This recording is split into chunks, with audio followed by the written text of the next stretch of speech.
Okay, today we're going to talk about how our church set up our live stream using the Behringer X-32 and ProPresenter running on a Mac Mini. First, we're going to start with the soundboard side, and then we'll jump over to the computer. What you will need to interface between the two of them is a USB cord plugged in right here on the soundboard. After that, you're going to find a bus that you're not using, so we're going to find a mixed bus that you're able to use. In our case, it was bus number 6. It was the first one we were able to use. It works great for us. You're going to go up to routing. When you toggle into the routing menu, you're going to go all the way over from block routing to user. You're going to find outputs, output 6, output 6. Make sure it's all checked that way. Once that's all selected, because I'll show you some of the other ones, most of the default is off on these. So make sure that you're toggled to on and where you need to be so that it's actually using that output. Then you come back over to block routing and card. You're going to select user out. You're going to find your user out, make sure it's toggled in here. You do want to set this up as a post fader mix. So when we go to our fader here, we want to make sure that it's set up as post fader in the configuration. So down here it's post fader. So there's that.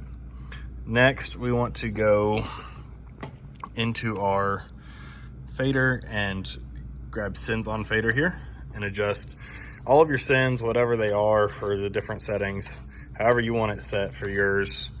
Take care of that. And that's about it for the soundboard side. It should be sending now through that USB cable to the computer. Now, on the Mac side, you want to go to your system settings. You're going to grab your sound and make sure that you have an input of X USB. That should be your X USB is coming from the soundboard. We have something playing right now just so I can see that I'm getting input. So now that we're done with that, come back to ProPresenter. On the ProPresenter side of things, we're going to go to settings and inputs. Actually, first we're going to do audio, my mistake.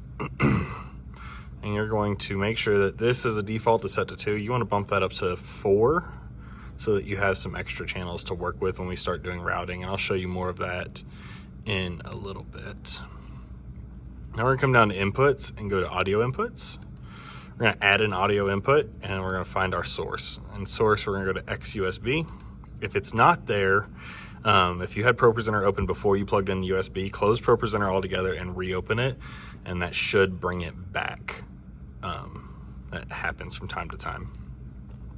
Now we're going to scroll down here and make sure that channel 6 is selected. In our case, it's selected already.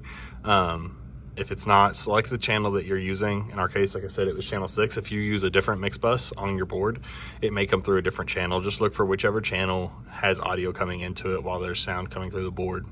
That's going to be how you find it. Then you're going to go to routing. In our instance, because we're only coming from a single bus, we sent that to both 3 and 4 on our ProPresenter channels. So you want to toggle those on. You just click and toggle whatever you want. So that's set up there. One last thing you want to do with the inputs now that you're set in the routing is compare to your mode. We chose auto off. That means that it's playing music or anything through the board into ProPresenter except for when ProPresenter has audio going out. So that way you're not doubling. If you just have it toggled on, then the audio is going out of ProPresenter to the board and back into ProPresenter. If you set it to auto off, anytime ProPresenter is the one sending audio out, it goes ahead and cuts the input from your X USB and uses the audio just directly from ProPresenter. It's just a simpler step. That's the way we have it set up. As you can see over here on the side of the screen, my sliders are, my meters are bumping around as there's music playing now for channels 3 and 4. Next, for video inputs, so we've toggled from audio over to video inputs.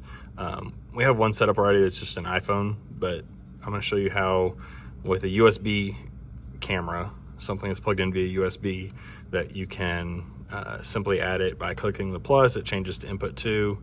We're going to name this the main cam. So now main cam is in. What's our device? What's our source? We have, this is the name of the camera that's down there.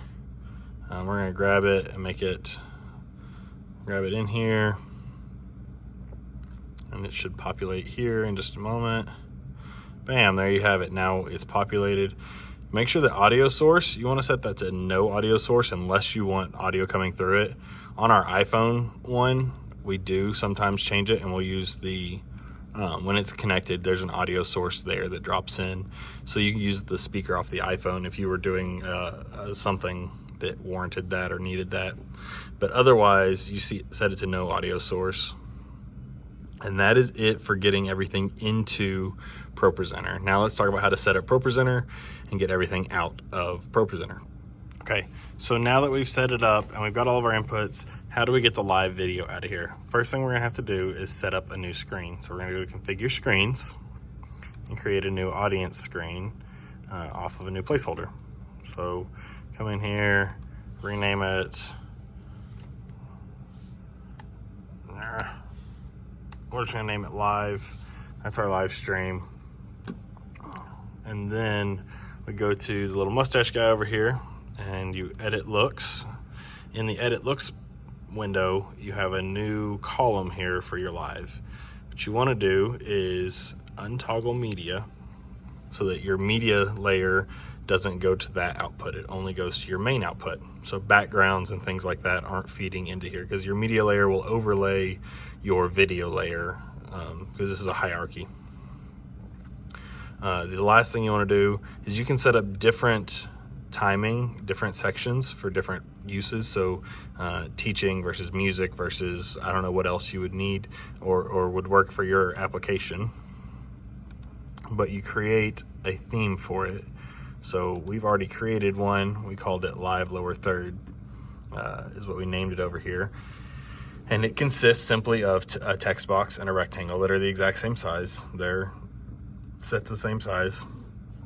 Text is gonna just display whatever text is on the slide is on your main display is also gonna display in here. And then in the shape for rectangle, the other thing you wanna do is check visibility. And you wanna set it to slide object, text, and has text, okay?